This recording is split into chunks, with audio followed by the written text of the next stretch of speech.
Now on to our next topic. African married an American to become a citizen, joined the army, and stole over $350,000 from the elderly. This is actually like his romance scams. Yep, catfishing. Like I said, catfishing elderly to get them to pay him money and launder it. It's funny because usually when this shit happens, they're almost never caught. And the reason why is because they're not even in the country. So this dumbass decided to be in the country, enlist in the military, and still continue to scam. Guess what, buddy? You got caught because you're here. Congratulations. Yeah. Your scam did not work out for you. I feel like every week we bring up some kind of fucking service member running a scam for hundreds of thousands of dollars. I was just thinking that too. I'm like, it seems like every week someone in the military is running some kind of scam.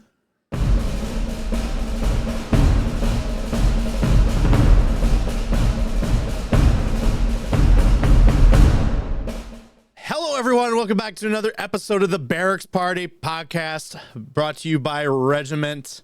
By the time that you've seen this by the time this video comes out, I want to point out that we do have a new sponsor that was announced today on May the 4th. May the 4th be with you, by the way. May the 4th be with you. Glorious PC or Glorious Keyboards. They're a keyboard company. They make, the nice little creamy sounding keyboards and stuff. So I'm happy for this one because I need a new keyboard. Well, I would like a new keyboard, but the only thing that sucks is that like they don't have the option for like 100% keyboard, which is what I need for like IT shit. But the keyboards are fucking nice though, like super nice. See, it works out for me. I hate 100% keyboards. Do you really? So yeah. See, I need a 100% keyboard. And the reason why is because I need a numpad. See, I don't need that. So I'm like, I don't need it. It just makes things easier with coding. If I have to put numbers and shit in, I got the keypad right here. I'm not like at the top bar, like hitting the fucking numbers where they need to be. So for me, having a 100% keyboard is easier for like programming stuff. But I understand why a lot of people don't like it. But yeah, we're awesome. We're glad to have a new sponsor. Also, if you're new here, make sure you like and subscribe to the channel for more episodes and other regiment content. Make sure that you leave a comment down below. Also, call to action. So yeah, like, comment, subscribe, share the video. And you could say something as easy as that dude has the sweetest Camp Crystal Lake hoodie ever. Or you could just get one I'm of just these insecure. hoodies. I just need compliments. You get one of these hoodies. Yeah, he needs compliments. By the way, I kept your sensual moment with the viewers in the last episode. Oh, I love it. I figured it was okay to keep that one. I just was like, it was... I don't know. I thought it would be funny, especially because like when I came back, you're like, if Brock sees, and I'm like, what'd you say? So he's like, nothing. None. It's gonna be you love what? No, I was just saying not much. You're like, I came back and said nothing, not much. No, nothing, not much. Move on. We had a moment here. Not much going on in the world of the military and in the gaming world. The big top stories right now that's going on is both Gray Zone Warfare and Helldivers. I have a lot to say about the Helldivers thing and the Gray Zone thing. And my stance on it is neither one of them is truly, the dev's fault for people feeling the way they feel. One case I blame the publisher, Sony, and in the other case, I blame people's expectations of what they were getting into. But we'll talk about it in a second. But we do have some military news and some gaming news. So let's get into the topics first. Let's read about them. So the Army issues a new policy after study finds out half of the non-commissioned officers never met the requirements to be promoted. And I also want to point out, I don't know why this fucking photo was chosen for the article. Hang on a second. Love it. I don't know why this image. Ooh, wait, the VA's calling me. Hang on. All right, I'm back. Anyway, what I was saying was like the photo that they chose for this article is so outside of what the topic of the article is that I don't know. I really don't know why they picked it. We'll get into that in a second. So everyone, I don't know if everyone's heard about this, but there was an Army officer who switched to the Marine Corps and is now like a lower enlisted PFC. So he says, I chose the Marine Corps because I liked the symbol. Imagine like you forfeit your commission to go to a branch because you like the globe and eagle, globe and anchor. And now you lost your commission and your rank, and captains get paid pretty fucking good in the Army, unless he was a reservist. And now he's going to be a lower enlisted, so he's going to really get to learn what everybody thinks of officers, unless he already knows. What? I'm sure it was a pride thing, but we'll find out as we read. African man married an African man married an American to become a citizen, joined the Army, and then stole over $350,000 from the elderly. This reminds me, this guy like went a whole different step from like, you know how like the prince from Africa, like send me like, hey, give me your bank account info. And cause I have like hundreds of millions of dollars to send you.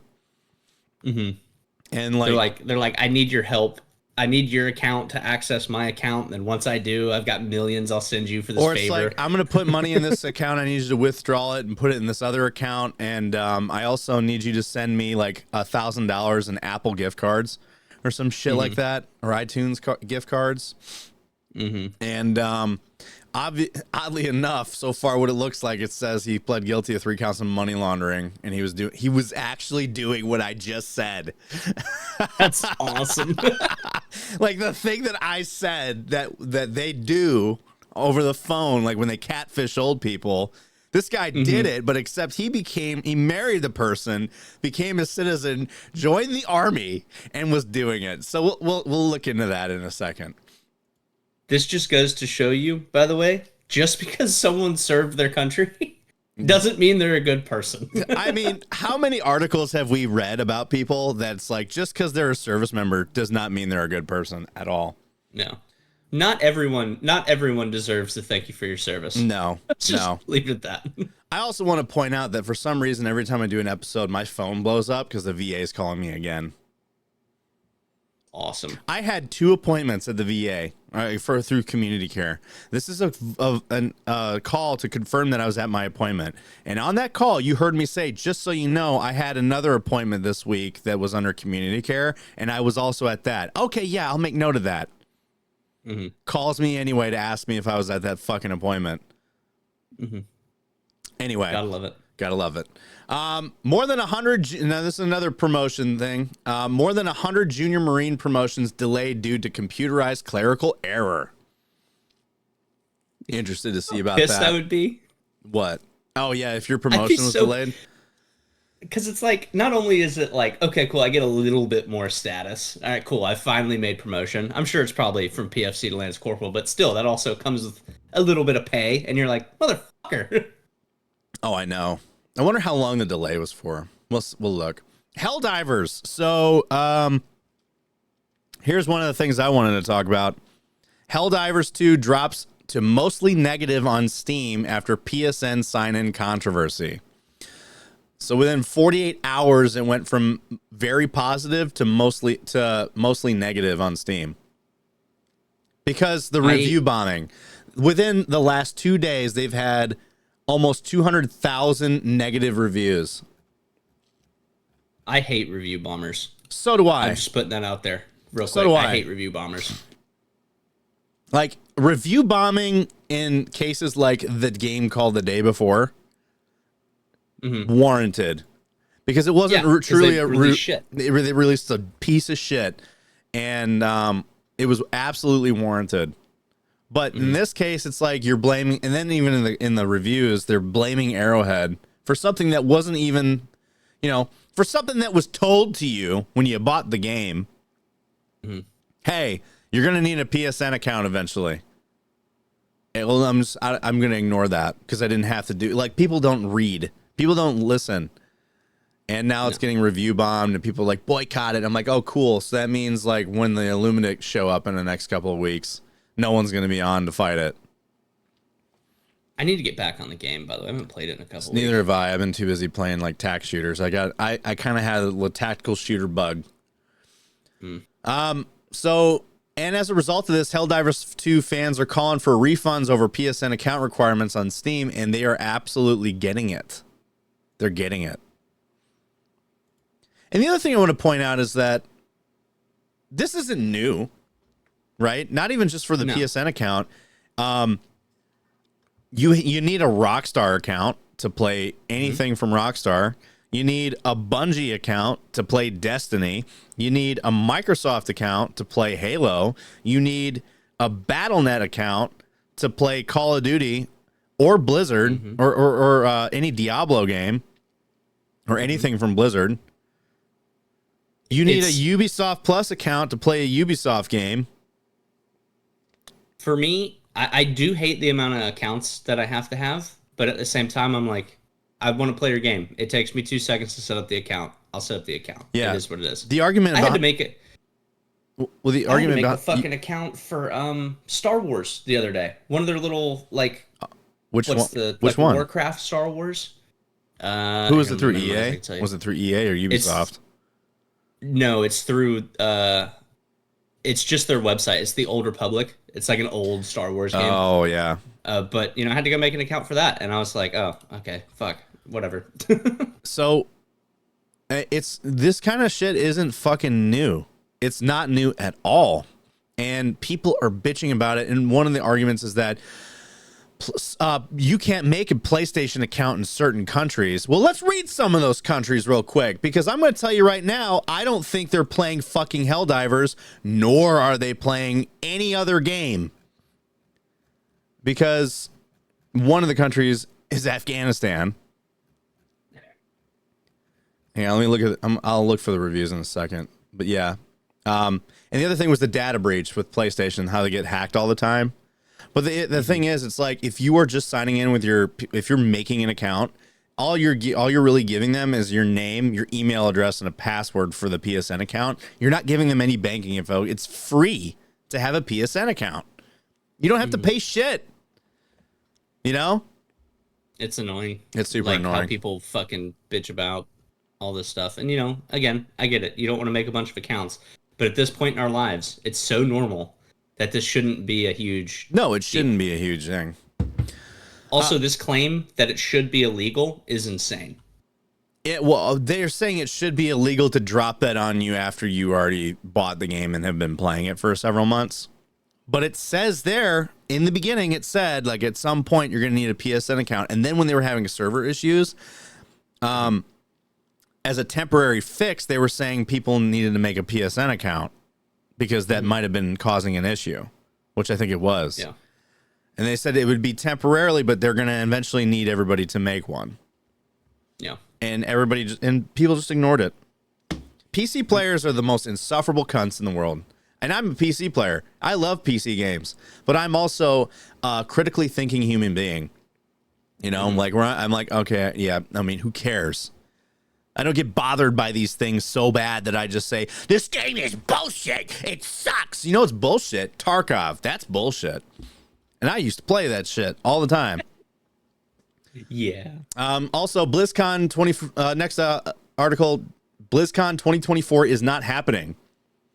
Blizzard says it plans to bring BlizzCon back in the future years, but 2024 doesn't line up. And they never really gave a real reason why. Speculation is that because Blizzard has nothing to showcase. And if you think and the reason why is because if you really look at what they have scheduled, they don't have anything in the next year or so. So that, like, no projects. And I think the Microsoft thing kind of had something to do with a hold on projects. Mm-hmm. But apparently Blizzard chose to do this, to skip out this year, and it wasn't Microsoft's idea. Hey, if you ain't got nothing to announce, don't make shit up. It's completely okay. This IGN article is a little bit inaccurate, One in a couple ways. Well, it says escape from Tarkov rival Gray Zone Warfare sells 400,000 in 2 days. Now it's inaccurate in two ways. This is not supposed to be a Tarkov rival. Anybody who's been following this game for longer than a week knows this. And also they sold 500,000 as of now. So we'll talk about that game a little bit because you basically need to power a nuclear reactor in order to fucking play it. You know? Pretty much. Also, I didn't know that this wasn't meant to be a Tarkov. I mean, longest I've been following it was when I downloaded it 2 days ago. Yeah, so it's not even the same kind of game. Have you ever played Tarkov? I have, yeah.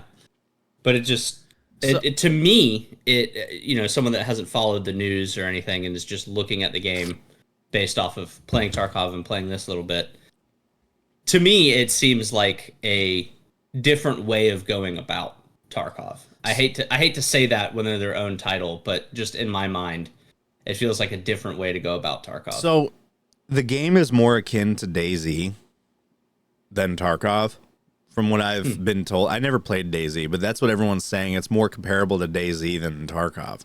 The only thing that is similar to Tarkov is the inventory menu and the looting. Yeah. And some of the vendors, the way that vendors and tasks work. There are like a few Tarkov-like elements in there, but for the most part, it's not like Tarkov. But and the reason why is because like you don't have to. It's once you're in the server, it's persistent. You don't need to go into a waiting menu between raids. You can finish part of a task. And if you got fucked up in the middle of that, all you got to do is just get on the bird, get back to the home base, refit, heal up, go back out and do it again. And it's a persistent thing, which I think is pretty cool because you can kind of handle the way you go about certain things differently. I saw a video last night of a pretty popular streamer named Landmark. I don't know if you know who he is.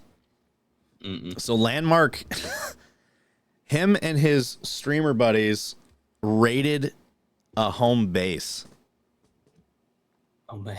And when I say they raided the home base, I mean they fucking went in to these guys' home base and started killing all the AI guard. And like when people were coming back in from their missions, they were getting shot in the bird and on the LZ within the safe area. So your enemy factions can go in your safe area and just melt you and steal your shit.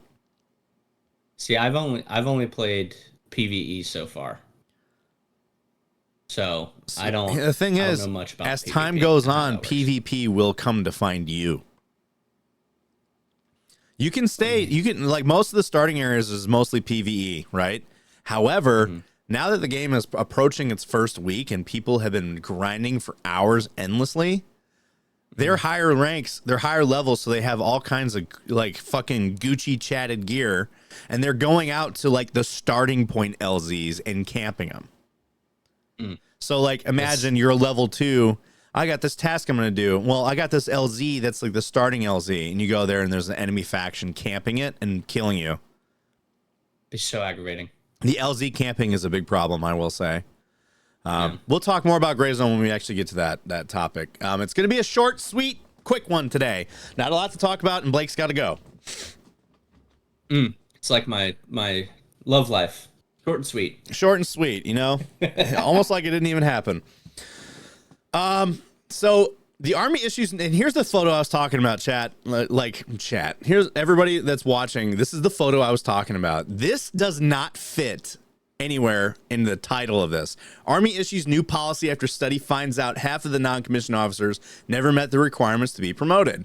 Let's see the description. U.S. Army Garrison Rhineland new parent supporter group hosted a community baby shower in honor of expectant mothers. This has nothing to do with what the article is about.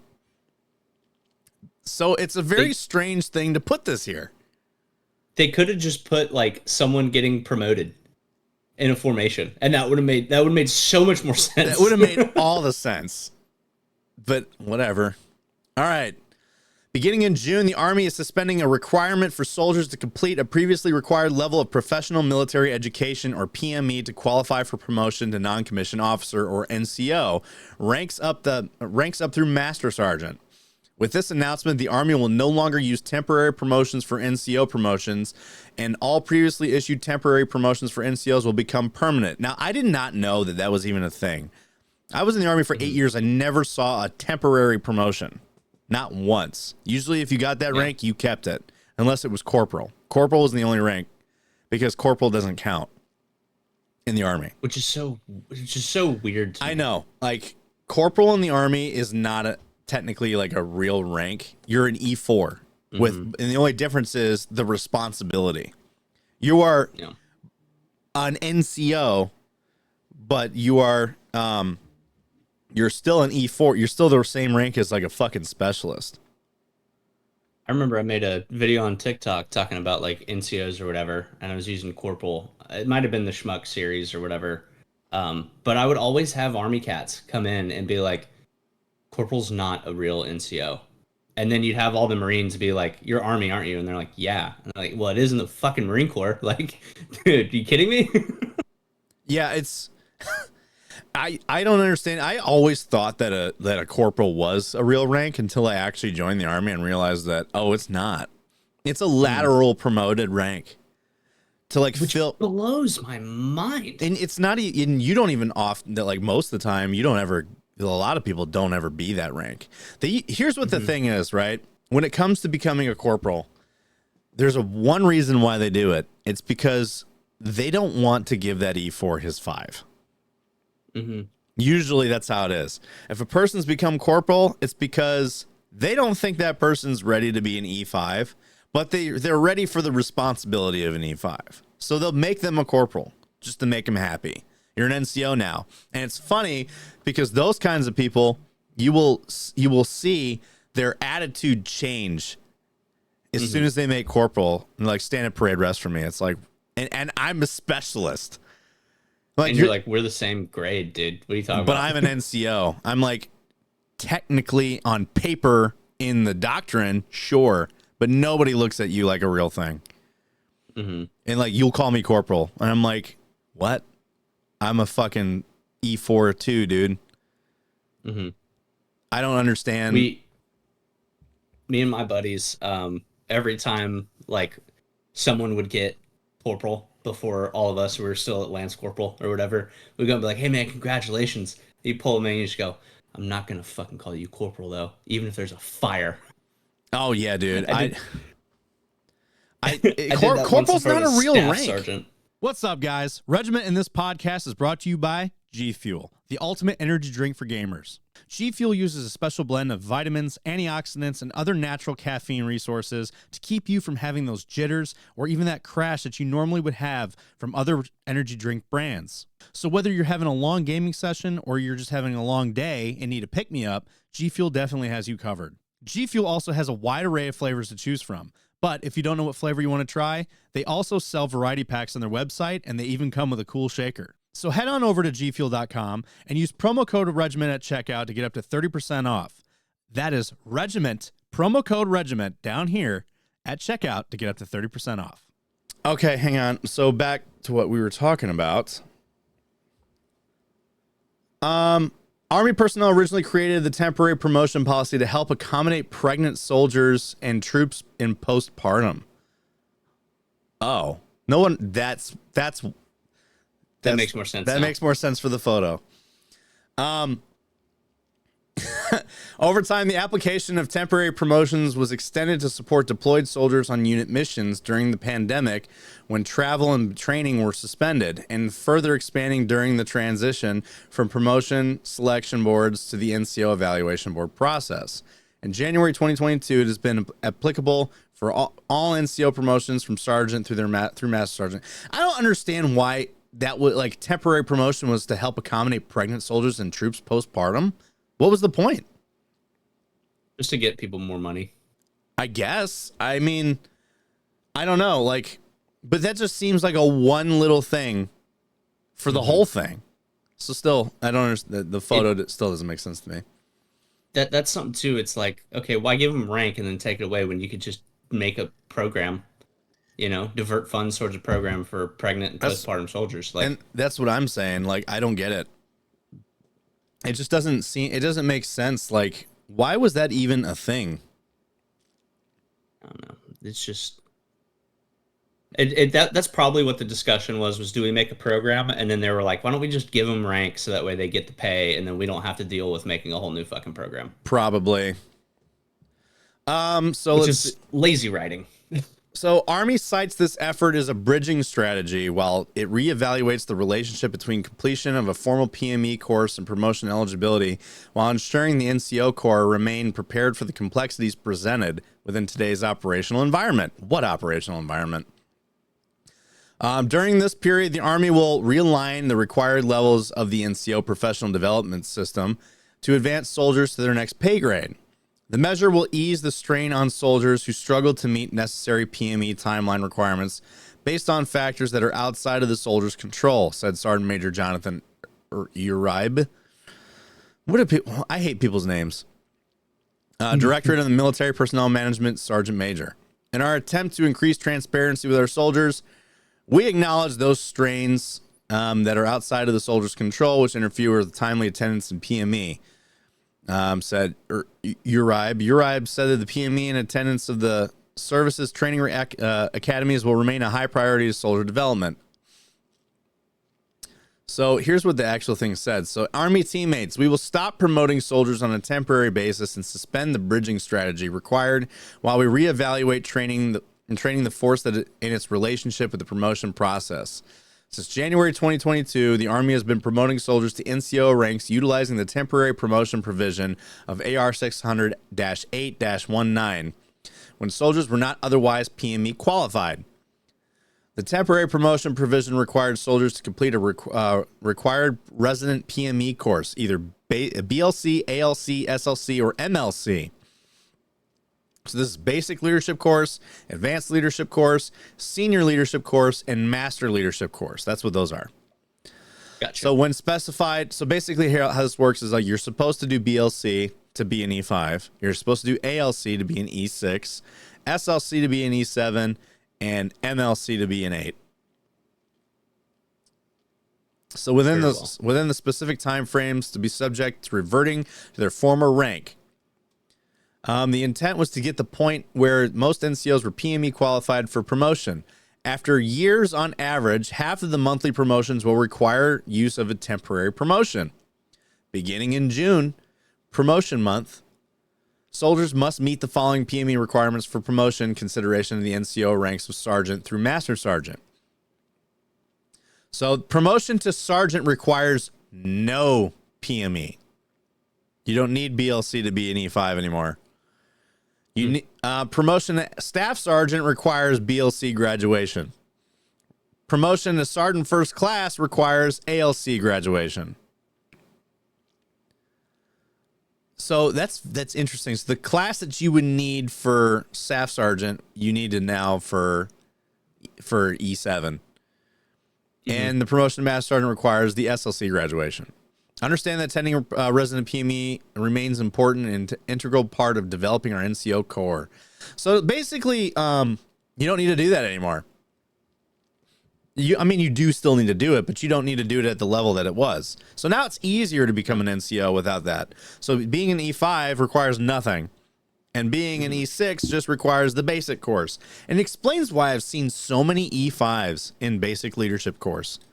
Which they changed the name. It used to be called Warrior Leadership Course. But they said that doesn't transition. That doesn't translate to the civilian world. So they called it Basic Leadership Course.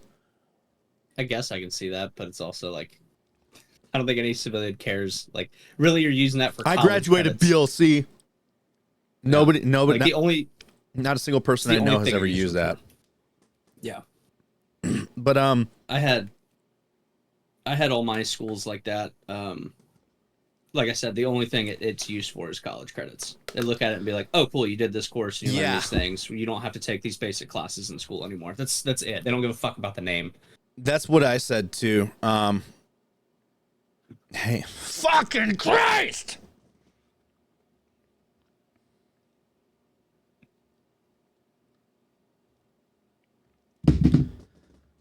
I'm in a group text with the guys, and they're like, Brock, and I'm like, I'm gonna fucking kill all of you. Like, answer your phone, Brock, and I'm like, I'm recording, man. I forgot what the fuck I was saying. We were talking about all these courses just transferring to college credits. Yeah, okay, so that's what I was talking about. Yeah, like I use these courses for college credits, and that was pretty much it. That's the only thing they care that they matter towards. Everything else for finding a career is pointless. It's absolutely pointless. So which that's probably the best reason to not like skate out on these. So if your command is like, hey, we're sending you to this, just do it. Because then whenever you get out and you go to college, that's 1 or 2 less classes you have to take. Yeah. Help expedite the college process after you get out. So pretty much. So there is a good thing for taking these classes. So don't skip out on them if you have the opportunity to. As stupid as these classes are, they're basically like it's all drill and ceremony and other stupid shit. That's all it is. Anyway, speaking of stupid shit and kind of going backwards, I chose the Marine Corps really because of the symbol. So he liked the eagle, globe, and anchor. Cool. Army officer officially becomes a Marine private first class. So meet Nicholas Brooklier, a Los Angeles, California native, former U.S. Army captain, embarked on a remarkable transition to enlist into the Marine Corps from recruiting substation Killeen, recruiting station Fort Worth, Texas in January. On Friday, former Army Captain Nicholas Brooklier graduated from boot camp as Marine PFC Nicholas Brooklier at Marine Corps Recruiting Depot, San Diego in California. That's weird to me. You know? That's weird. Now, I can understand if you were a lieutenant and you did this, but you're a captain. You're a commander, right? You were on your way to becoming a major. Why did you do this? Why did you take the pay cut? I like the eagle, globe, and anchor.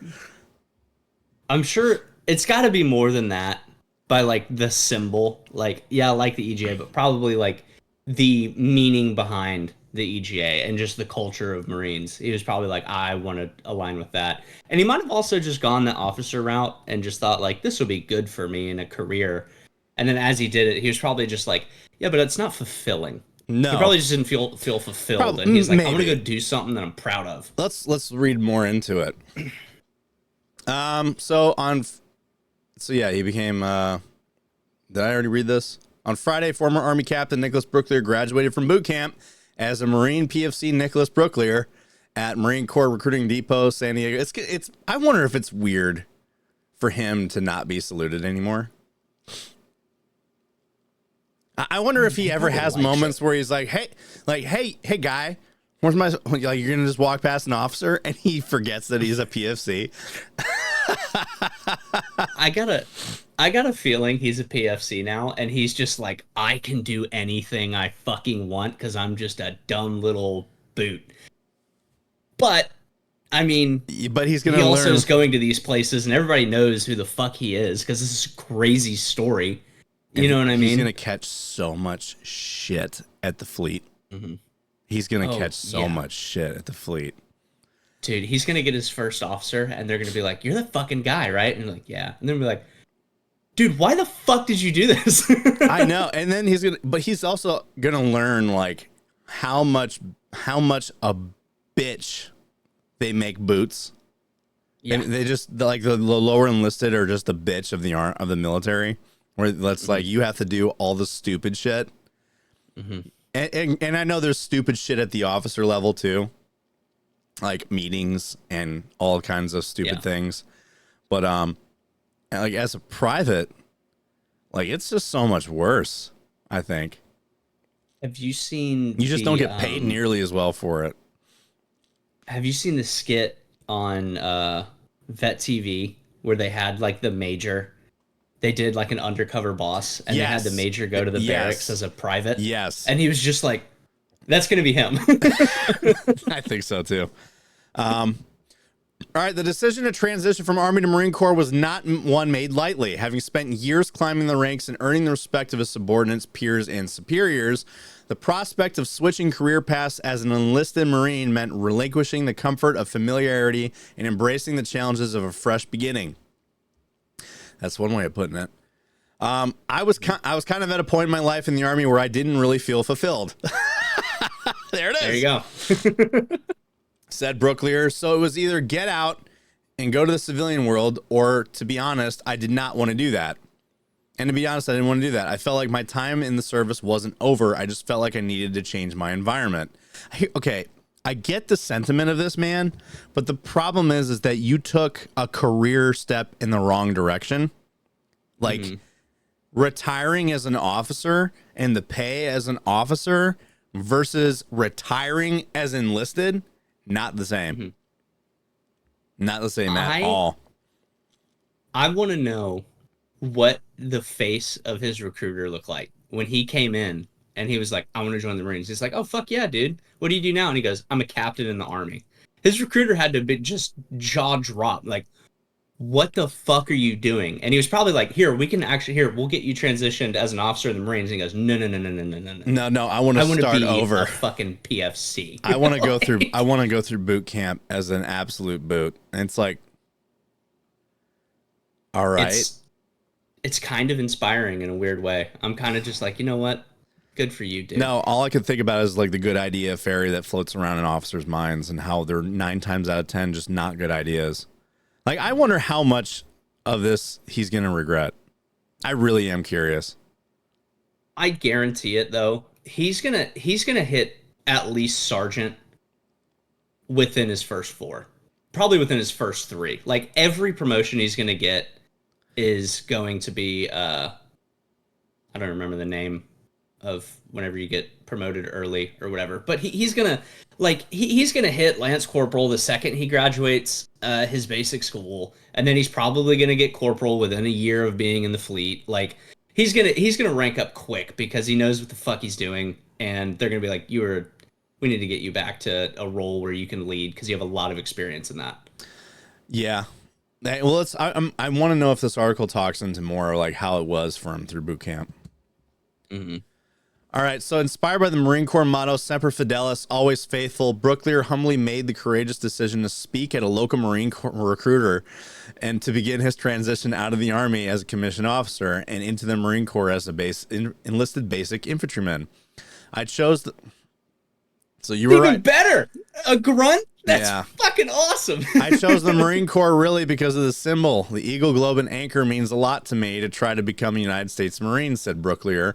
I also realized that the Marine Corps is the nation's premier 911 crisis response force that gave me a lot of purpose in my life to continue down that path.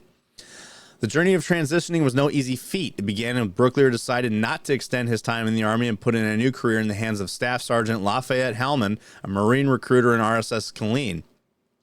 Hellman worked countless hours to ensure all physical, mental, and paperwork requirements were met for processing to meet the needs and the motivators of Brooklier's career plans of enlisting in the Marine Corps with an infantry contract. Okay, I honestly don't think it could have been that daunting.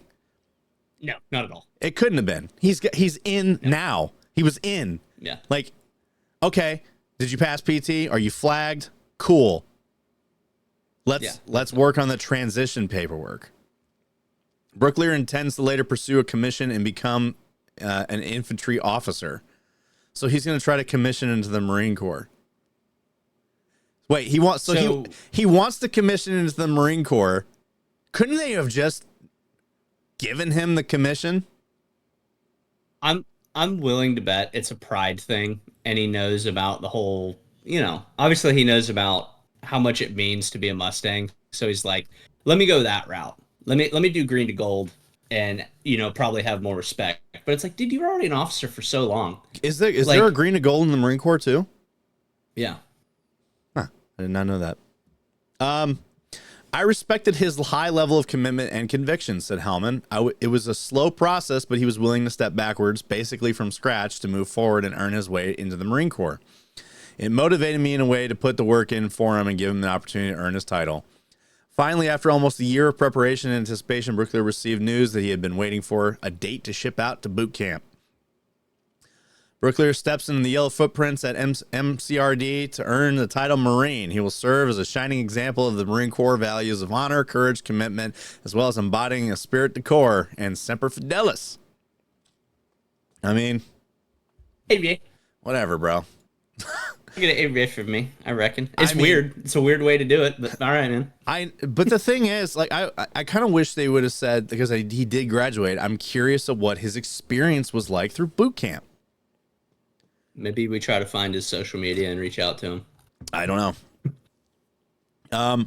Yeah, and just like, this is like probably one of the only cases where the private comes in and is like, I know more than you, and does. Mm-hmm. Like, I know how this works. Yeah. How do you know how this works? You've been in the Marine Corps for 30 seconds. I mean, I served through, because going from a butter bar to a captain is like, it's not quick. It's at least 4 to 6 years. Mm-hmm. About 6 years, close to that. So it's no small fucking time in, man. No, it's not. It takes a minute, you know.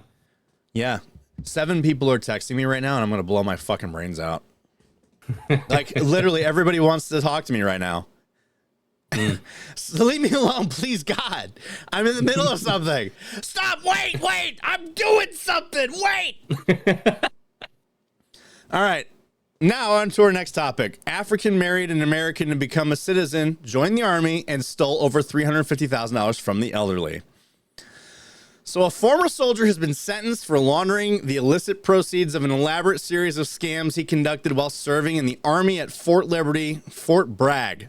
God damn it. It's Fort Bragg. I hate that they changed that name. You will never hear me ever call it Liberty on my own. It's Bragg, bitch. So former specialist Sanda Frimpong, 33, pled guilty to 3 counts of money laundering on September 14th, 2023. On April 11th, he was sentenced to 40 months in federal prison and ordered to pay hundreds of thousands of dollars in restitution to victims of his romance scams. This is actually like his romance scams. Yep, catfishing. Like I said, catfishing elderly to get them to pay him money and launder it. It's lucrative business. It's funny because usually when this shit happens, they're almost never caught. And the reason why is because they're not even in the country, right? So this dumbass decided to be in the country, enlist in the military, and still continue to scam and do what his brethren are doing. And fucking, guess what, buddy? You got caught because you're here. Congratulations. Yeah. Your scam did not work out for you. Because if you were overseas, like most of the people that do these scams, you would be fine. You wouldn't be caught. Like, most of those guys never get caught. No, because they set up offices in those countries. They're like, fuck it. Yeah, and the whole point is to target the elderly and get into a romantic catfishing relationship with them to get them to send them money. My grandma fell into one of these. Really? Yes. I was in Italy when this started. My grandpa died, and my grandma was single for the first time in decades, a generation. And like was looking for that connection, and that's who they also prey on. They prey on widows and just lonely old people. And basically, the person was posing as an electrical engineer working as a contractor in Dubai. And my grandma was like, "Yeah, he's having a hard time paying for his hotel room," and I'm like, "How?" And she's like, "Well, because." He hasn't gotten paid yet. I'm like, Mama, he's an electrical engineer doing a contract job in Dubai, one of the most wealthy countries in the world. As an electrical engineer, he makes money on an overseas contract. He's making money. I don't think this is a real person. She's like, he's real. I talk to him all the time. And it was weird because when she did talk to him, it did sound like just like an older white guy. Yeah. And it wasn't. It was a scam. It's just some scammer. And she was talking to this guy for years, and everybody was trying to tell her, and she wouldn't listen to anybody, and she ended up sending like $200,000 to this person. That's crazy. She drained my sister's savings account, her college fund and retirement fund. All of the money that she had gone, $220,000 gone. Sending him fucking iTunes gift cards, and we're like, why does he need iTunes gift cards to help pay his bills? And she was like pulling out loans. She pulled out a balloon loan. I don't know if you know what that is, but it's a loan that like every month that you don't pay it off, the interest rate goes up. That sucks, dude. Yeah. So she was pulling out balloon loans and shit on her house, and like it was a nasty situation. But that's Everyone what tried this to tell her. that's exactly what this is. And then what they would do, they would tell her, hey, go over to Western Union, pull out this money, and then deposit it into this account. And she would do that, and she was unknowingly being part of a money laundering scam. That's what that was. So anyway, Frimpong, a native of West Africa, first entered the U.S. on a fiancé visa and got married in the U.S. He divorced in 2018 and became a naturalized citizen in the same year. From December 2019 to February 2022, while stationed in Bragg, Frimpong used elaborate scams to impersonate romantic love interests, diplomats, customs personnel, military personnel, and other fictitious personas to induce victims into providing money or property to him and his conspirators. Romance scammers exploit our most vulnerable citizens, even our seniors and military veterans, sometimes leaving them financially and emotionally devastated, said Michael Easley, U.S. Attorney for the Eastern District of North Carolina. The fact that an Army service member was involved in romance scams while serving as a soldier is appalling. We are partnering with the Department of Defense to drum out fraudsters and money launderers like Frimpong from our military ranks and put them in prison where they belong. So according to the indictment, the victim of their romance scam was taken for $150,000. According to the Department of Justice, Frimpong laundered hundreds of thousands of dollars in proceeds from the same scams through his various bank accounts across state lines through his contacts in Ghana. In addition to romance scams, Frimpong and others used the stolen identities of people living and dead to fraudulently apply for unemployment assistance in several states, including North Carolina, California, Arizona, Georgia, Illinois, Kansas, Louisiana, Maine, Massachusetts, New Mexico, and Texas. God. They were able to obtain more than $100,000 in unemployment benefits through the Coronavirus Aid Relief and Economic Security Act, commonly known as the CARES Act. So this dude was filing for unemployment as fake people. You know, I don't understand how that was even possible. Like, I don't. Are the checks and balances for that so low? Because I know when I filed for unemployment, I had to actually physically go to the fucking office to do it. And they had to verify that I was real and was working. They had to verify my employer through my employer that I was who I said I was and was working and I didn't quit my job. I got let go. Like in Wisconsin, they look deep into that shit. So these states probably just don't.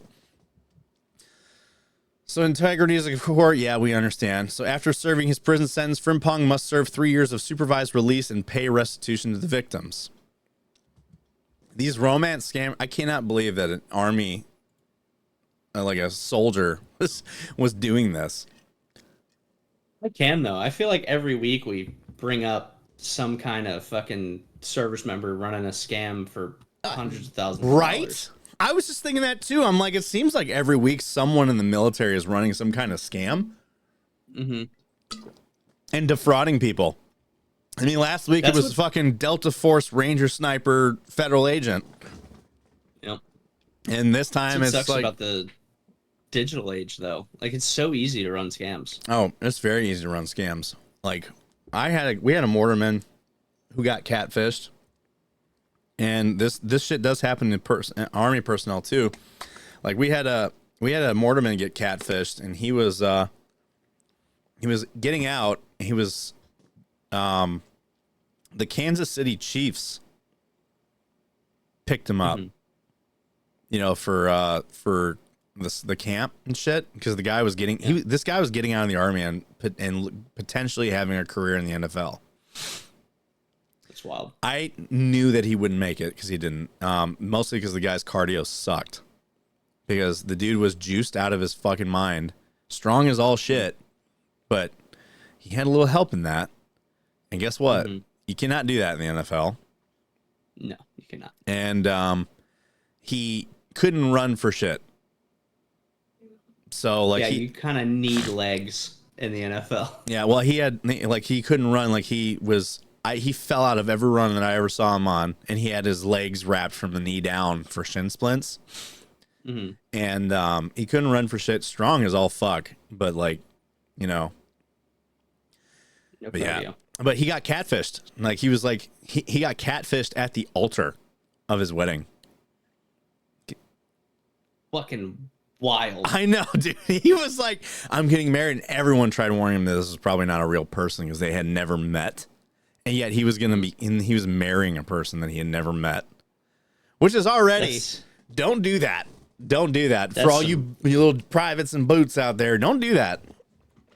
Don't send your little dangalang to people on the internet, on Tinder and shit. If they're asking for nudes from you, they're going to take those fucking nudes and they're going to threaten you to send it to your fucking family and your command and everyone unless you wire them a bunch of fucking money. And they will do it. They will send your shit to people. I've seen people fucking do this and they have to give up like $10,000-$15,000 fucking dollars so the wiener doesn't get out there. Don't fucking do it. And the only way you get out of it is you have a very awkward conversation with your command, and they get you in touch with lawyers and shit, and then you're the laughing stock of your unit. Don't fucking send nudes to people you don't know. You've actually unless you want to get laughed at. You've seen this actually happen, where they actually sent it. I have seen this happen. Where they actually sent it out. Yes, happens a lot. Yeah, people do it all the fucking time. It was like really whenever like Tinder and Bumble and shit were becoming like how everyone started meeting. And people would just be like, oh, okay, cool. Yeah, fuck yeah. That is crazy. Yeah. Yeah, don't send your wiener to random people on the internet. At least meet the person first. Yeah. Develop a relationship with the person in person. And then, hey, with consent, go for it. But fucking, oh, I got catfished once. I didn't even know what a catfish was until this. So there was a girl I was talking to in when I was in my A school, my AIT. And like, photos were this really hot blonde chick, and I talked to her on the phone. She sounded real. But she lived in Tennessee and stuff, and like we were talking, things were going great, and I when I got to airborne school, she was supposed to come down to Georgia. And we were going to meet.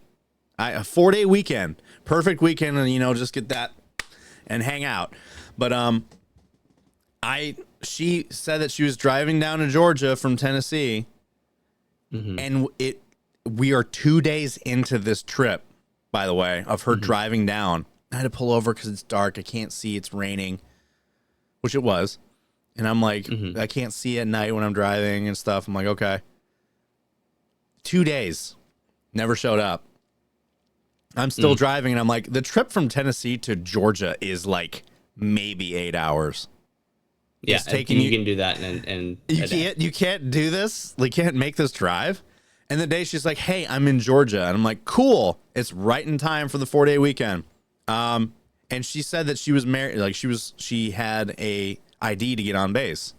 I was like, "Cool, all right, I'll meet you here at this cafe." I waited, and I waited, and I waited. Nothing. Oh, I'm having a hard time getting in the gate. Okay. Waited. Nothing. Ghosted me.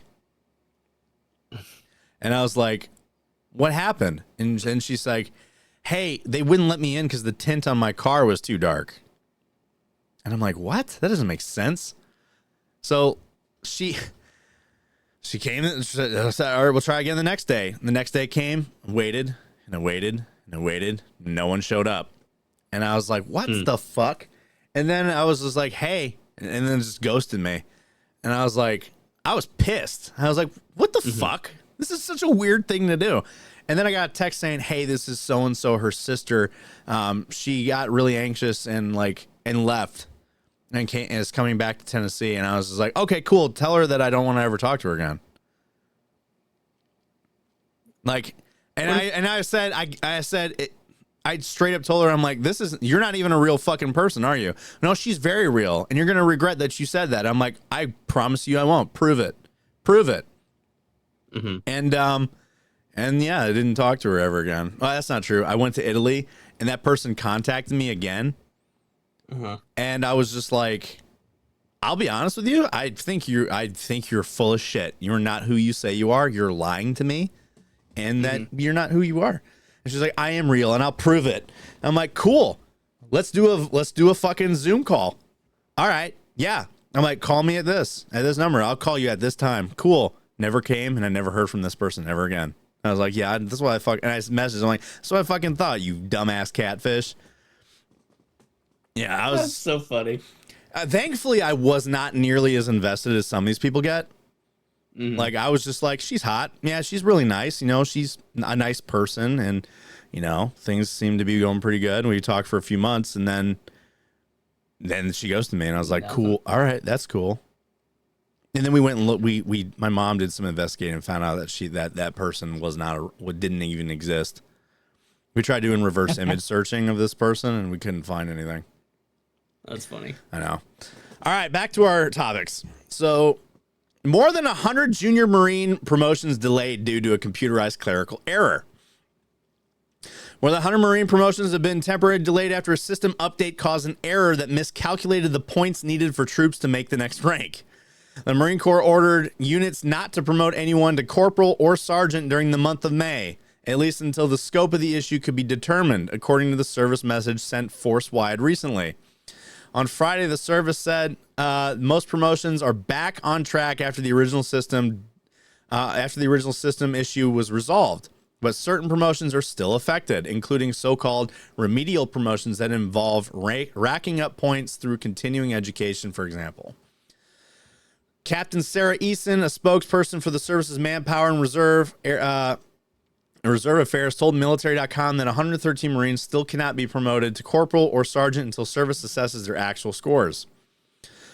Other than those 113 cases, promotions to corporal and sergeant were again authorized as of Friday, and points in the system are accurate, she said. System update occurred April 23rd and caused education points known as continuing education units, or CEUs, to be miscalculated. The error affected junior enlisted performance evaluation systems, or JEPS. Do you know all about what all this shit is? No, I do know a lot of this stuff changed after I got out. Like a lot of the ways you get, or the points that you get, and the systems you go through. But the points changed. Completely changed. For even in the Army, the points constantly are changing.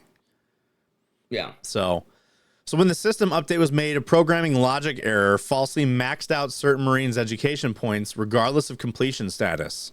We are looking into additional quality assurance measures to prevent the mistake from occurring in the future. That IT person lost their job. Mm-hmm. Message to the force was originally posted to social media, not in regs.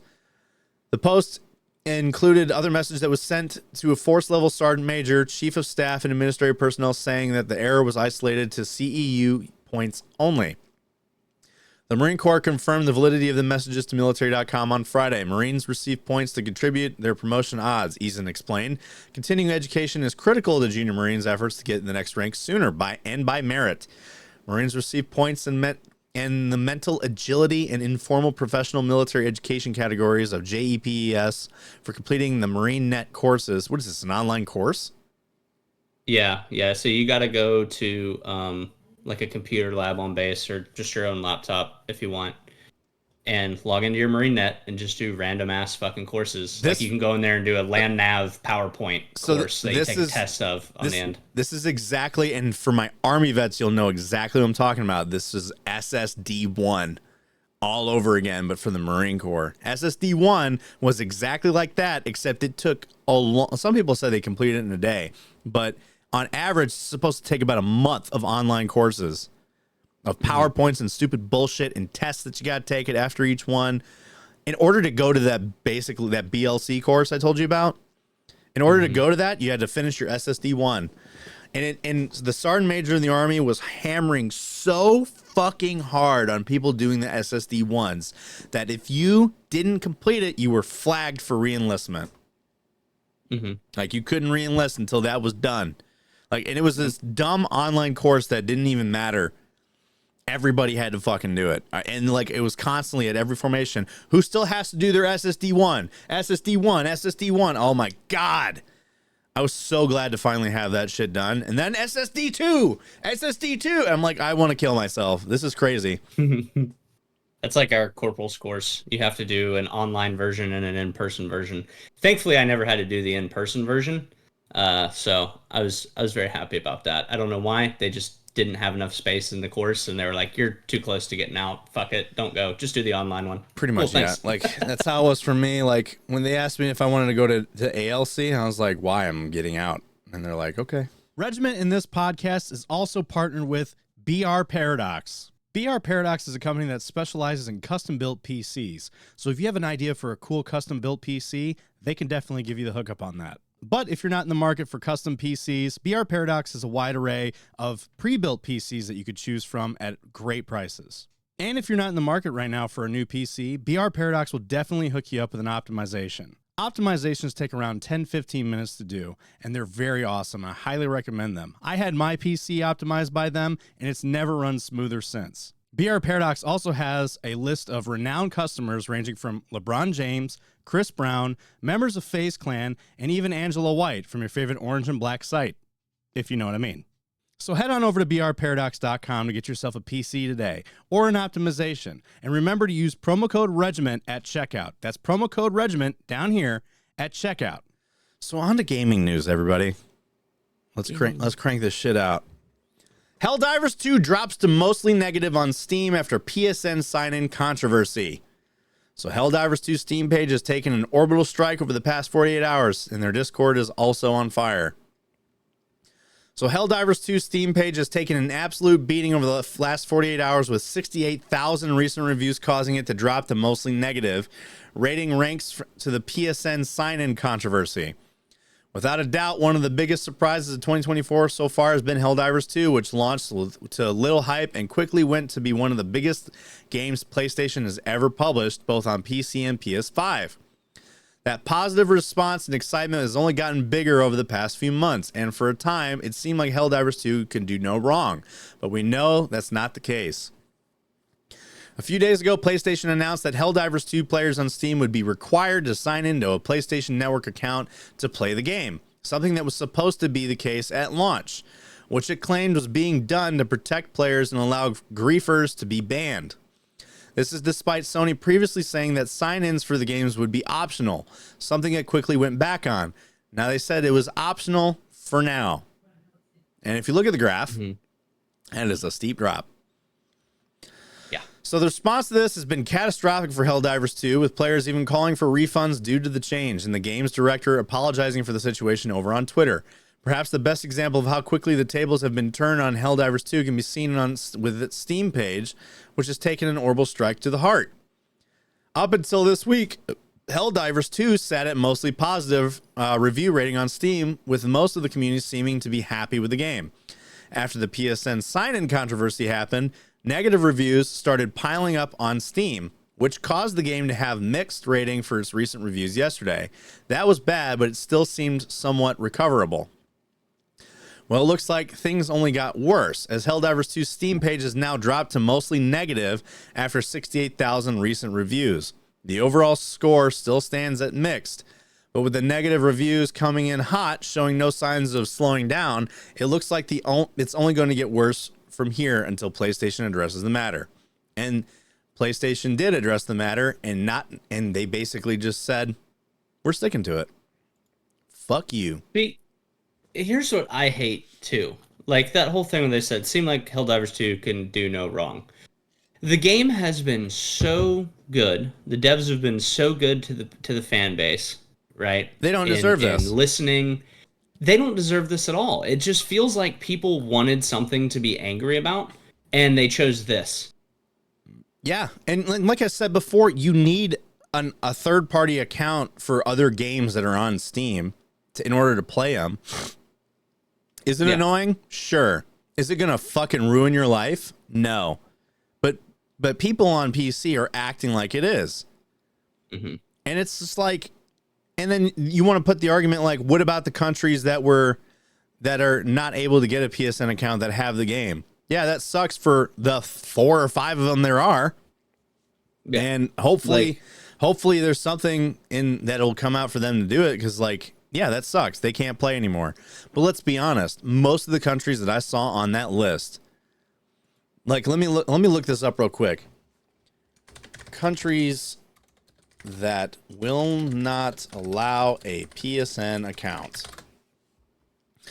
PSN is available in 69 countries around the world, and right now there are roughly 190 independent countries in the world. The whole of Africa, Egypt, and even European countries like Belarus do not have PSN. The Baltic states are part of the European Union, are also excluded. So Lithuania, Latvia, Slovenia. No, that's not a Baltic state. Egypt, Afghanistan. So the Middle East and Africa don't have access to PSN. Mm-hmm. Maybe a handful of the countries that are here probably can, but I understand. But most of them, come on. Mm-hmm. Let's say like South Africa. Okay, I get it. If you can't get it there, that sucks. But I'm sure you can in some countries in South Africa. They're some of the richest countries around with their mines and shit. You know, they're very well developed countries. I'm sure they have access to that stuff there. But like, yeah, we're talking about third world countries here that can't get a PSN account. I'm sorry, they don't give a fuck about PlayStation. No, they don't. They don't. They don't give a shit about PlayStation at all. North Korea, Iran, Afghanistan. Yeah. Like to them, that shit might as well not exist, because they're like, why would I waste my time playing a game? Because they don't care. They don't care. They're trying to survive. Like some of these countries I can understand, like Lithuania and Latvia, sure. You know, not a third world country. You know, it's part of the Baltic states. Like a lot of the Baltic states are, you know, I get it. Like I get that. Yes, I understand. But what has this led to? So Helldivers 2 fans are calling for refunds over the PSN account requirements. So let's see. This. Whoa, what the fuck? That scared the shit. You jumped out that seat, dude. You about went to the fucking stratosphere, bro. Scared the fuck out of me, bro. Like, that scared the shit out of me. I wasn't expecting it. Oh, God. And then the ad was muted, so it still went off. So, obviously, this caused a massive uproar and review bombing. It's now gotten to the point where players have started putting in refund requests with Valve, calling on the company to allow refunds, and that Sony's practice of forcing people to create accounts after purchase should be illegal. And this is what this tweet says. Now, this is where Valve needs to step in and offer no questions asked full refunds regardless of the time played for anyone who purchased prior to this announcement. Dropping this mandatory requirement way after launch is scummy. If it's not already, it should be illegal. So for those requesting refunds, the idea of them getting money back after hundreds of hours of playtime is fanciful at best. But those that live in countries that don't have access to PSN may have a case on their hands. One of the arguments being made is that people in territories such as the Philippines, Kazakhstan, pretty much the whole of Africa were able to buy the game, but will be locked out after June 4th, and it's impossible to make an account in those countries. Arrowhead is apologizing, and Sony is to blame. Anger surrounding this change has become so widespread that high-profile figures at developer Arrowhead are now scrambling, doing their best to try to address the problems before they get worse. Arrowhead CEO Johan Pilstedt recently spoke out on Twitter apologizing for how the entire situation has transpired and hopes to regain the trust of players with quality of game updates. He said, ouch, right now in the review score. Well, I guess it was warranted. Sorry, everyone, for how this all transpired. I hope we will make it up and regain the trust, providing continued great game experience. I just want to make great games. I'm curious what the ratio is on that. On the game's Discord channel, community manager Twinbeard has explained that the enforcement of this rule is down to Sony and is out of the Arrowhead's control. Thankfully, Twinbeard has also explained that Arrowhead is currently chasing up Sony for more info regarding players in countries that don't have access to PSN. So hopefully Helldivers 2 will be accessible to those who don't even have it at the end of this month. Now, here's the thing, right? If Arrowhead pulls that off and convinces Sony to still allow certain territories to not need a PSN account, cool. Mm-hmm. That alone lets you know that Arrowhead has the players' interest at heart. They're trying to make it right by you guys. They don't agree with it either. Why are you review bombing them? You know, you're hurting them. You're not hurting Sony. Well, the reason is because people don't look into it. They see the article head and they're like, oh, this is crazy. It's all their fault. You know, they don't look into like, oh, this is like a big corporate fucking thing that's going on that they're trying to like convince them. Like, no one looks into shit, right? And it's just hurting. It made me feel bad reading his tweet. I'm gonna be honest. This last little thing, I just want to make great games. I just want to make good games. Why are you doing this to me? Yeah, like I just want to make good games. I'm like, it's such a wholesome thing to say. I just want to make good games and I want you guys to have fun and I want to do something good for you guys. I don't agree what Sony's doing and I'm trying to do what I can to like rectify this. It's not Arrowhead's fault, so stop fucking review bombing them. Blame Sony. But you know, people on the internet are gonna do what fucking people on the internet do, man, and it's unfortunate, but it is what it really is. What it is, man. All right, so on to the next topic. BlizzCon, kids. BlizzCon 2024 is not happening. So 1 year after bringing it back as a live event for the first time since 2019, Blizzard has announced that the annual weekend convention known as BlizzCon will not return for 2024. The studio says it made the decision internally, not at the direction of the new owner, Microsoft. After careful consideration over the last year, we at Blizzard have made the decision not to hold BlizzCon in 2024. The studio said in a statement, this decision was not made lightly as BlizzCon remains a very special event for all of us, and we know many of you look forward to it. While we're approaching this year differently, as we have explored different event formats in the past, rest assured that we are just as excited as ever to bring BlizzCon back in future years. BlizzCon was one of the most anticipated gamer-focused conventions of the year, typically featuring major announcements. The 2019 event gave us Overwatch 2 and Diablo 4, among other things, along with its developer panels, esports events, and possibly the most famous cosplay contest in existence.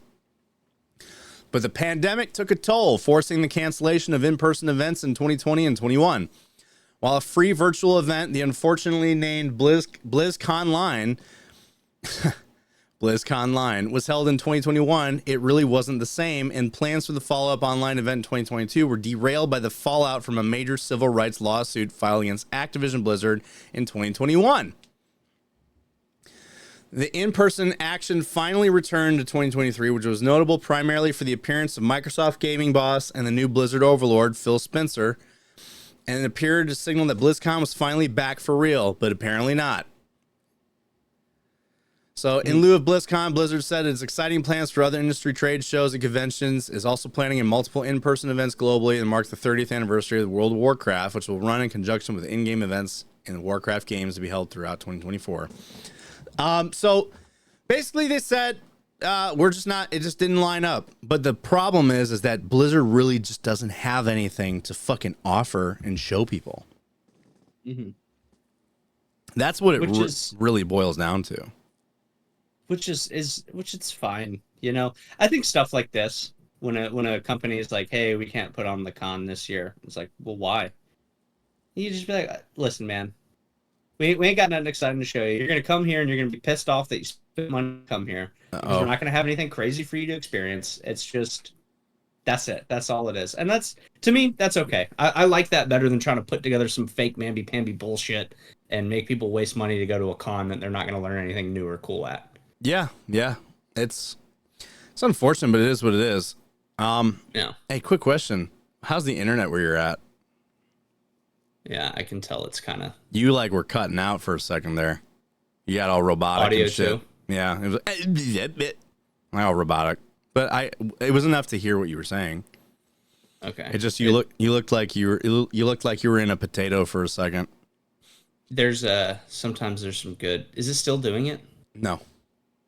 Sometimes there's drops for a minute or two here. I noticed that. I mean, I didn't really give a fuck about BlizzCon. BlizzCon last year was, or was it last year, 2022 was kind of derailed, like it said, because the lawsuits with Activision. Mm-hmm.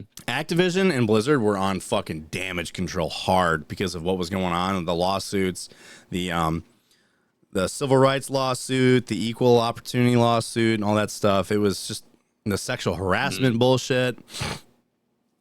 All this stuff was at Blizzard's door, and the convention went. It was not a good time for anybody there, but yeah, definitely not a good time to do it then when you're dealing with all that shit, No. especially the topics of the lawsuits. Oh yeah. Well, people were protesting outside of BlizzCon.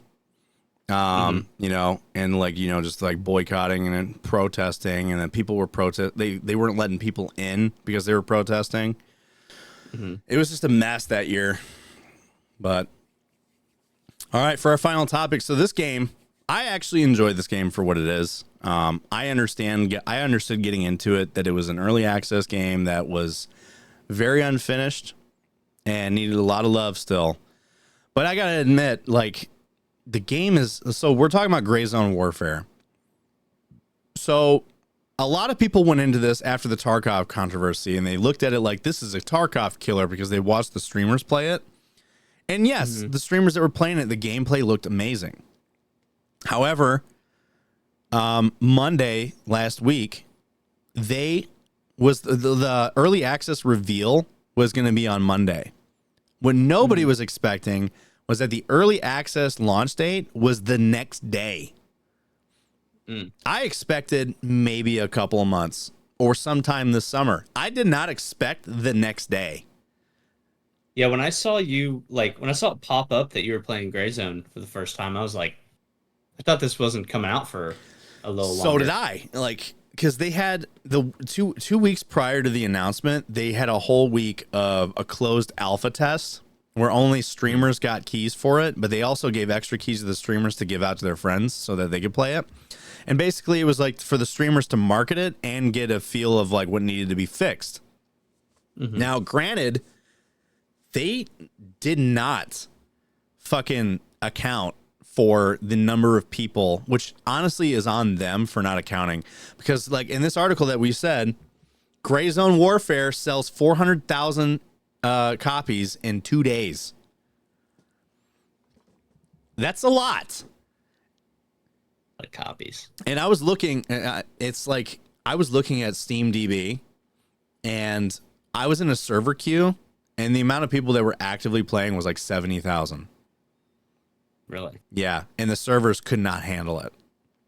The servers can barely handle 20,000 people.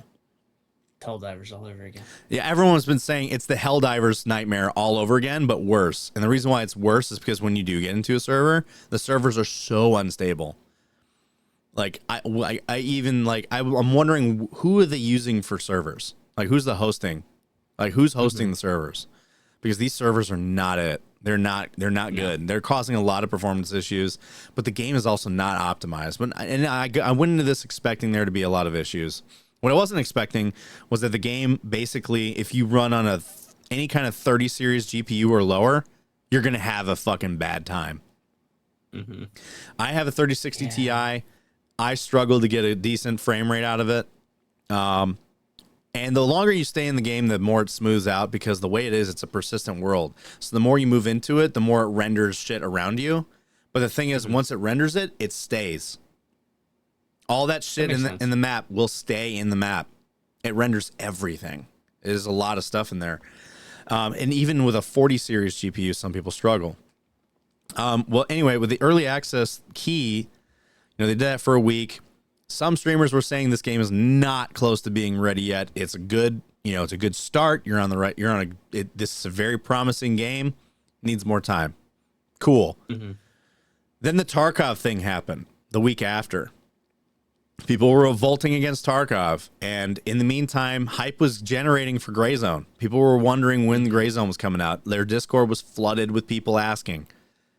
And even still, constantly, because people on the internet don't read, they were being told, like, there is no early access release date. And then the developers of Gray Zone popped up and said, hey, we're going to announce early access date. And they announced pricing. They just dropped what the pricing model was going to be the same day that Tarkov did. Yeah. And then along with that, they said Monday, we're going to announce the date for early access. And it was like, what? Come that Monday, I expected it to go like this. I expected it to be another closed alpha with more keys to stress test the servers. Then an open beta or a closed beta where, you know, you had to, like, I don't know how they would have worked it, but a closed beta where it wouldn't be like as many people as it is now. Or maybe even just a closed beta where it's like a week of playtime to see how many people will be in it. Like a free open or a free beta where it was a limited time beta for about a week to see what they needed to iron out and then come up with a date for early access. I thought that's what they were going to do, which is what I honestly think they should have done. Yeah. Instead, they said early access release date is tomorrow at 6 a.m. And I was like, oh my God, this is going to be rough. And I was right. And it has been. It has been very rough. A lot of people can't even run the game. And I knew I was going to tell you, it's like after I played it a little bit, I was trying to tweak my settings. I was going to tell you, like, hey man, I'd wait. Yeah, I got convinced into it because my buddy Scott was like, hey, I just downloaded it, and he's like, you should get it so we can try it out. And I was like, all right, fuck it, I'm probably gonna get it at some point anyway, so I'll grab it. And then was obviously disappointed in the performance of it. But it's also one of those things too where it's like, you know, I'll just wait. You know, I got the game now. Cool. Now I just wait for it to kind of get fixed. Well, you know what you should do? You should wipe your fucking accounts and start over so you can pick a faction. Because in the game, you cannot play with friends that are in a different faction than you. Which I hate. I understand it. I understand that's how the game runs. But I'm also like, let me just have multiple. Why can't I have multiple little saves so I can play with, like, different friends and stuff like that? I don't know. But anyway, let's get into this article. So Gray Zone Warfare sells 400,000 copies in 2 days. So developer Madfinger Games posted on Twitter to reveal the incredible sales figure that saw Gray Zone Warfare still atop of Steam's bestseller list for its first 2 days on the market. It's now dropped to second, but only behind the Steam Deck. Meaning that it's the best-selling game over the likes of Counter-Strike 2, Manor Lords, Helldivers 2, and, well, everything else. 400,000 copies of Gray Zone Warfare sold, Madfinger said post below. We're speechless. In just 2 days of early access, we've welcomed 400,000 PMCs to Lemang Island. Your support is beyond incredible. Thank you, everyone. Let's keep pushing forward together, and always remember, every move matters. Gray Zone Warfare was released in early access on April 30th as a first-person shooter with an aim to emphasis on detail and realism. It also arrived just as the community of Escape from Tarkov, a similarly hardcore and realistic online shooter, first-person shooter currently in beta, erupted against the developer after a series of controversies. Correlation between the two was noted by many players, some of which said that they were quitting Escape from Tarkov to play Gray Zone. This came after EFT players shared frustrations at shameless and tone-deaf developer Battlestate Games, which released a $250 edition with exclusive content and pay-to-win elements. Gray Zone hasn't been without issues, however. As many players complained of poor performance amongst other problems, its Steam rating was mostly negative on launch day before slowly climbing up to mixed, where it sits currently, with 64% of all reviews being positive. Now, a lot of this... What? I wonder if the reason they said, hey, open, like, get it, beta, it's out, is because of the controversy with Tarkov. Oh, I'm sure a lot of that was influenced. That were similar. I'm sure that was influenced because of the timing. They were just taking it, they were capitalizing off that, which I understand. You know, we got the hype is still fresh, and Tarkov just fucked up. This is a good time to sell it. The problem is they kind of shot themselves in the foot because now they got review bombed in the beginning. And like the way that they did their price model, and I think the price model was very fair. You could not get the higher editions of the game unless you bought the $35 base edition first. You could only upgrade your edition after, which tells me that their intention was, we want you to buy the cheapest version first and try the game to see if it's something that you want to stick with. Yeah. But people didn't do that. So you got people within Discord and on the reviews saying, I spent $100 on this game and I can't even play it because it sucks. Meanwhile, they're on a fucking NVIDIA 1080 with a fucking i3 CPU and 16 gigabytes of RAM. Congratulations. You're running on a fucking Windows 98 computer. You're running on a 원하는 fossil. 것을 What the 탈옥할 fuck? 필요가 없습니다. 럭셔리와 Why are the ads playing? Like, why are they playing sound? That's funny. Say again what you were saying. But I was saying, like, you're running on a fossil. First of all, how'd you get this far in gaming? I'm sure they're not that low, but still, like, if you've got old shit, don't expect these newer games to run, man. You gotta upgrade. Right. Now, the thing that I kind of like understood people's complaints was like the system requirements they were saying for settings. They were saying on older GPUs like 30 series and lower, with calling a 30 series an older generation GPU didn't sit right with a lot of people because they're like, 30 series isn't that old. It's not. It's like 2 years old, maybe. Yeah. Like the 40 series is like a year old. 30 like the 30 series GPUs are not like, you know, older, lower performing GPUs. Because that's what They're they not. said. For older, lower performing GPUs like the 30 series and lower, here's the settings. And it's like, that's not a lower end GPU. Mm-hmm. You know, It shouldn't. It shouldn't what? It shouldn't like it shouldn't be considered that lower end because, like you said, it's only 2 years, right?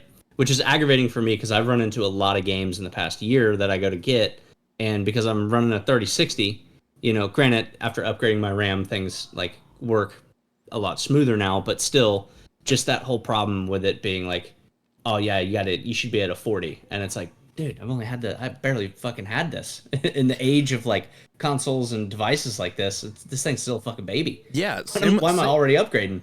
Same with mine. And I'm actually considering upgrading my GPU. I was already considering upgrading my GPU. I was thinking about getting the 4070s Ti Super. That seems to be pretty, like, you know, it'll keep me set for a while and I won't have to upgrade for, I don't know, maybe another 5-6 years. But like, even my buddy that I play with, he went the day that it came out, he tried running and he had like a 20 series and he was like, this ain't working. And he went out and he bought a fucking 4090. He dropped like $2,000 on a fucking GPU. Might as well just get a whole new fucking computer. Well, it was faster. It was easier for him to just upgrade. And even then he said that like he still has issues, like rubber banding and stuff. So I'm like, I don't know if some kind of setting got fucked up, but I was considering upgrading too, but I'm waiting. I'm waiting for that VA answer before I upgrade. That's smart. Streaming. I mean, it runs everything else. Streaming, I will tell you this. I can run the game. I'll have some performance issues in the beginning, but they eventually iron out. Streaming the game, don't even think about it. Really? At the end of my stream yesterday, I was getting encoding overloading warnings where I would just randomly drop like I would skip like frames. I was down to like 2 frames per second, and like I was getting overloaded encoder warnings. I was considering attempting a stream the other day with it. Don't I was even. like, I'm not even going to give it a shot because I know the performance is just going to go even further down. How many gigabytes of VRAM does your GPU have? Great question. That'll also determine if you don't have 16. Don't even try it. Because like I don't know. Mine's probably like 8. If it's 8, like you'll you'll probably be able to just run the game. I think VRAM also matters for your GPU. Like, well, of course it does, but I mean, like when it comes to actually, like, because I'm on a 3060, but I have a 3060 Ti 16 gig, or is it an 8 gig? I don't know. But I can run the game. I just can't stream it. Like, I had my buddy come in my stream and said, I can't keep, he texted me, he's like, I can't watch this, dude. It was that bad. Yeah. I'm gonna have to look and see what mine is, because I have no idea. I didn't even think about VRAM. What's in your PC at Kate's house? I think 40, is it 4060? It's a thing, right? I think it's that. Yeah. So that one's a lot beefier than the one I got now. Like, whenever I get there, this Alienware is just gonna be to run the stream, because just running a stream alone, it'll be fine, and then I'll just play all the games off of that one. Yeah, I thought about doing that too, like just doing a dual. I want to get another PC, but I have a laptop. Someone was saying that I should stream with my laptop and play on my PC. That'll work. I mean, as long as you have the correct, because when it comes to streaming, all you really need is obviously you don't really need a graphics card. You just need a good CPU and RAM to run a stream. That's all you need. Yeah, pretty much. But with Grayzone, it has a lot of, you could tell if people with a 4090 are having issues, it's an optimization problem, because it runs on the Unreal Engine 5. And the other issue is that Unreal Engine 5 does not like Intel CPUs. So people with an Intel CPU are struggling. Yeah, that's what I got. I've got all the wrong answers to play this game. Yeah. So you have a 3060 GPU and a fucking Intel CPU, and you basically have set yourself up for the game to just say, go fuck yourself, bro. I don't want you to play. You can't play me. But yeah, which is aggravating, but it's also like, it's very early. It obviously was rushed to put out, like, because of, speculation, but I feel like it's pretty obvious it was put out because Tarkov's doing like shit. They knew they could capitalize on this and make a lot of money. So they just still have a lot of kinks to work out. I'm not mad at them. I see the promise in it. It looks like it's going to be a fun game. I'll just give it time. I've got other shit I can play. I'm still trying to get through Fallout 3 and then Fallout 4. So I got enough shit to play. Yeah, I'm not mad at not being able to play it. I enjoy this game. I plan on sticking around for it. I actually did upgrade to the highest edition of it, mostly because I'm out of inventory space. Inventory management is another issue. So in Tarkov, you can quick sort your inventory. In this, you cannot. You have to manually move everything around. That's annoying. A nightmare. An absolute fucking nightmare. So having inventory space is definitely like a big thing. Another big issue that they're trying to fix is like players spawning in without a head, and they lost their secure container. And the only way to really fix that is to wipe your account and start over. Oh man, I didn't even know people were losing that. I've seen people spawning in without a head, and that's the only fix right now. Container. Yeah, you can lose your secure container. So, and right now the only fix for it that they've found, because they're still working on a fix, and I got to give it to the devs. They have been working their asses off all week to get this. But the problem is the hot fixes they keep pushing out aren't fixing anything. Like they're actually, like, they don't change anything, unfortunately. So all these hot fixes and stuff. But the good thing is that if you do actually, because the adding the account wipe and starting over, you wipe your progress and everything. You start over with all the stuff that you have for whatever edition you have, and you can pick your faction again. So you can, if you're not too far in, I suggest wiping it and starting over. I've already had to do a wipe, but I just went with the same faction because that's what my buddy had. Because I kept going out, like I told you, and just getting murked. And even after purchasing weapons and armor and going out and losing it all again, I'm just like, okay. Which faction did you pick? The Crimson Chin one. I can't remember what it's actually Crimson called. Shield? It's called Crimson Chin. Yeah, there you go. I'm Minthras. Very well. I'll probably tell my buddy to go to Minthras too. So that way another issue with this game that they're trying to figure out is LZ camping. That's a big one. Like, there's nothing you can do. I mean, they added to where you could shoot out of the bird and like kind of defend yourself when you're coming in, But the problem is you can't fucking see anything. Like, especially with all the foliage, you cannot see anybody. Everyone blends in very well. And the bird's moving. So you're looking down into a green foliage filled area at dudes in green foliage camo in a moving helicopter. You can't see. And then you have an invulnerability timer when you're on the bird, but the second your feet step out and you stop, your invulnerability goes away. So you have to quick hotkey to lay down or move and hope that you don't get smoked on the LZ. Because that's the thing. Like, in fact, it was so bad. There's one area that's a very well-known PvP area kind of close to our base camp where Crimson and Minthras keep going because it's loaded with enemy AI and loot, good loot. It's an underground bunker. And people were landing and and we were watching the little blue icons land and disappear. They were getting smoked. So what we did was we walked the whole way, which you can do. So we walked the whole way, and it's a 2.5 click movement. So it's a long fucking walk. So bring plenty of water and food. I learned that you can walk because I learned a lot of things in this moment. No birds were coming, and I was like, "What the fuck?" Each faction gets 4 birds. Realized, Each faction gets 4 birds per game. Okay, I didn't know that. So meaning only 4 birds can be in the air at a time. I didn't know that. But I did learn, like, obviously there's a gate at the front, and I'm like, oh, I can just walk out of the base. That's cool.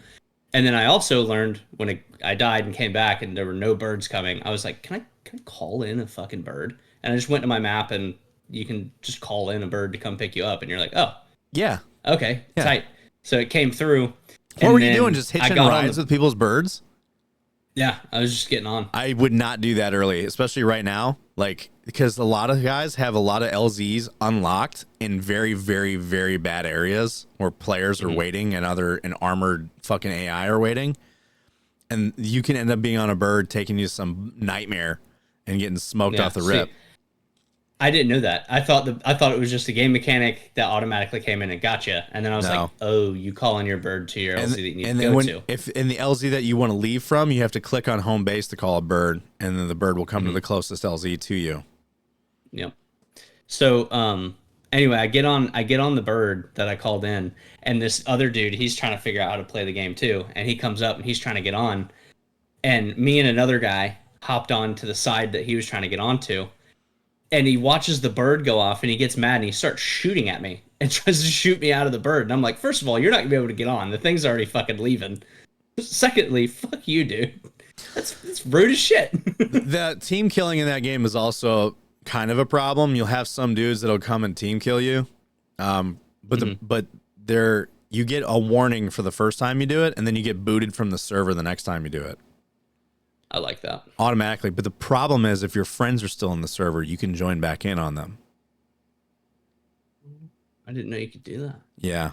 You can join on your friends if there's room. So good to know. But yeah, Gray Zone, honestly, and people are getting pissed because they're like, this is not a Tarkov killer. I thought this, like, if you're coming in this see it as a Tarkov clone, you're going to be disappointed because that is not what it is. And they even said this is not a Tarkov clone. So be mindful going into this game.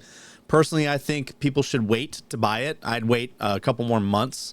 Hopefully some optimization changes come. There's a lot of other fixes that need to be dropped. But yeah, I personally think that this game is going to be it's going to be a banger once they get things rolling properly. It suits my fancy, honestly. It's got the PvEVP area. Like, the whole thing about it is PvEVP, Tarkov-esque, open world where you can kind of tackle an objective how you want. AI, the hitboxes on the AI suck because you can mag dump an AI and it'll live without armor. I've been struggling with that. That's the other thing. Hit registration is an issue. I think that's also on the server end. So, there'll be a lot of times where you fucking shoot an AI, nothing happens. Hit registration sucks. The type of ammo you use matters, by the way. Some ammo hits better than others, and there's a bunch of other little stats here and there. But, personally, I like the game, but I would recommend that you wait to play it. Yep. So, All right, well that's the end of it. I know you got to get out of here. I'm gonna take a shit and go on about my day. So There you go. All right, guys, thanks for hanging out with us. It was a short one. Sorry, it was kind of dry today, but there was really nothing going on. But we'll catch you on the next party. We're gonna get some guests lined up. We got they want us to have Crow Gaming, Sergeant Jackson, some other content creators for a regiment. We want to get them on, kind of interview them a little bit, pick their brains. So Like it.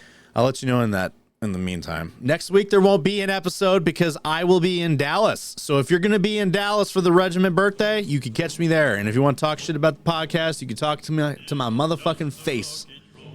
You have a chance to do it. So yeah. And if anybody says anything mean about me, Brock's gonna tell me, and I'm gonna do fucking nothing because this is the internet. Because this is the internet. All right, guys. We'll catch you on the next one. Have a good one. Bye. Bye.